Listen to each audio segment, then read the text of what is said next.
Okay, after you complete the production budget and determine how many units we need to make, then we need to figure out what do we need to spend to make those units. So the production budget ends in number of units. The purchases budget is going to say, what do we have to spend in raw materials that we need to buy to make our production requirements? Okay. So we're going to start with the 123,450 finished goods units we need to make in October and figure out what do we spend in direct materials to make those units and have some ending inventory so we can seamlessly continue production and fill all of our orders for November. So our production requirements, okay, what do we need in raw materials to make the 123,450? And hold on, let's see, some of my information was cut off. So the company plans to maintain an ending raw materials inventory equal to 20% of the following month's production requirements. Okay, and our beginning inventory was in line with this policy, although check the problem. Sometimes the problem tells you what the beginning inventory was. We need 1.25 pounds, and again, that's a mistake, typo there, pounds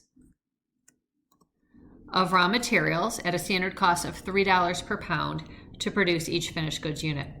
So our production requirements, we need to make 123,450 finished goods units, but we need 1.25 pounds of raw materials.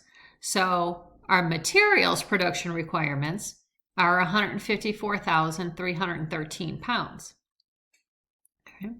We also want to have some ending inventory. So we want to have ending inventory equal to 20% of the next month's production requirements. So we want to have 20% of November's production requirements. So November, we have 115,600 finished goods units we're going to make, and we need 1.25 pounds of direct materials for each finished goods unit. So that means we need 144,500 pounds of materials in November for what we need to produce. So we want to end October with 20% of the 144,500. Okay. So we want to have ending inventory of 28,900. Add those together to get our total raw materials requirements. We're trying to figure out what we need to buy. We don't need to buy 183,213 because we started the period with some raw materials inventory.